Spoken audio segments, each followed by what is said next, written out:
Hello' everyone, আজি মই ঘৰত কেনেদৰে পিনাট বাটাৰ প্ৰস্তুত কৰিব পাৰি তাৰে এটি ৰেচিপি লৈ আহিছোঁ। অতি সহজতে কম সময়ৰ ভিতৰতে বনাব পাৰিব। এতিয়াৰ পৰা আপোনালোকে বাহিৰত পিনাট বাটাৰ নিকিনি ঘৰতে প্ৰস্তুত কৰিব পাৰিব। আৰু মই পিনাট বাটাৰটো বনাওঁতে কোনো ধৰণৰ প্ৰিজাৰভেটিভ ইউজ কৰা নাই। আৰু এনেকৈ খালে আমাৰ কাৰণে বহুতে হেল্ডি হয়। আৰু আপোনালোকে যদি চুগাৰ ফ্ৰীকৈ খাব বিচাৰে তাৰেও মই আপোনালোকক টিপছ দিম যে কেনেদৰে বনাব পাৰি। গতিকে ভিডিঅ'টো স্কিপ নকৰাকৈ শেষলৈকে চাই থাকিব। এতিয়া বলকচোন ভিডিঅ'টোলৈকে আগবাঢ়ো। পিনাট বাটাৰ বনাবৰ বাবে মই এইখিনি বস্তু লৈ লৈছোঁ। মই ইয়াতে আধা কাপ কেঁচা বাদাম লৈছোঁ, লগতে মই লৈছোঁ 1 চামুচ অলিভ অইল নতুবা ৰিফাইণ্ড অইল নতুবা বাদাম অইল ল'ব পাৰে। মই মৌ লৈছোঁ, চেনি লৈছোঁ আৰু নিমখ লৈছোঁ। এইপিনে মই এখন টাৱা গৰম হ'ব দিছোঁ আৰু কেঁচা বাদামখিনি ইয়াতে অলপ সময় মই ভাজি লৈছোঁ। বাদামখিনি আপোনালোকে মিডিয়াম ফ্লেমত ভাজিব, কাৰণ বেছিকৈ দিলে জ্বলি যোৱাৰ সম্ভাৱনা থাকে। গতিকে অলপ অলপকৈ এনেদৰে ভাজি ল'ব। এয়া দেখিছেনে, অলপ অলপ ভজা হৈ গৈছে। আমি প্ৰথমতে এনেদৰে ড্ৰাই ৰোষ্ট কৰি পেলাই বাকলিটো এৰুৱাই ল'ব লাগিব।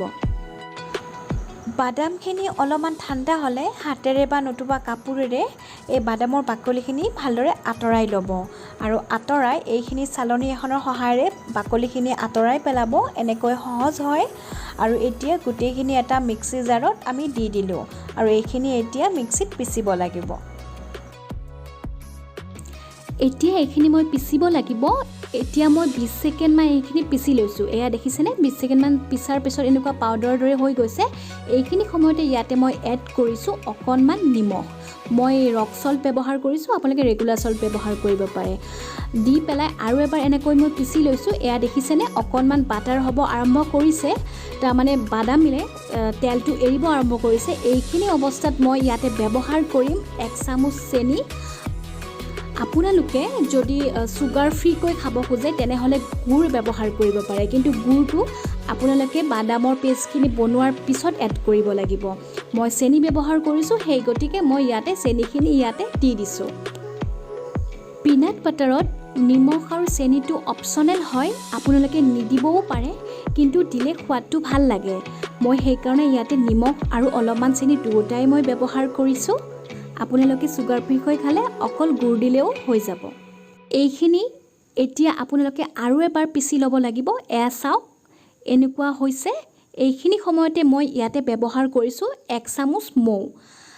মৌটো সোৱাদৰ বাবে দিছোঁ, কাৰণ মৌটো দিলে পিনাট বাটাৰৰ টেষ্টটো ইনহেঞ্চ হয়। লগতে মই ইয়াতে এড কৰিছোঁ তেলখিনি। এইখিনি ভালদৰে মিলাই পেলাই আকৌ এবাৰ এনেকৈ পিচি ল'ব লাগিব। বন্ধুসকল, আপোনালোকে পিনাট বাটাৰ বনালে যিমানখিনি সময় আপোনালোকে বাদামখিনি পিচি থাকিব সেইমতে পেষ্টি হৈ গৈ থাকিব, কাৰণ বাদামৰ পৰা এটা তেল ওলায়, যাৰ বাবে এনেকুৱা পেষ্টি হৈ থাকিব। মাজতে এনেকৈ চেক কৰিব এবাৰ।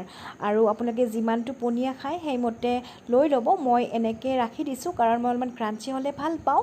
আপোনালোকে যদি চুগাৰ ফ্ৰী কৰি খাব বিচাৰে গুড়খিনি অলপমান পাউডাৰ কৰি এইখিনি সময়ত মিলাই দিব। তেতিয়া আপোনালোকৰ sugar free peanut butter ready হৈ যাব।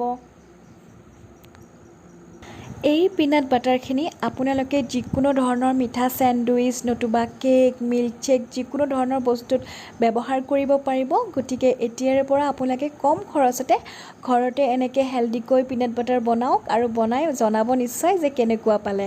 মোৰ ভিডিঅ'টো ভাল পালে লাইক, কমেণ্ট আৰু মোৰ চেনেলটো ছাবস্ক্ৰাইব কৰি দিয়ে যেন। Thank U.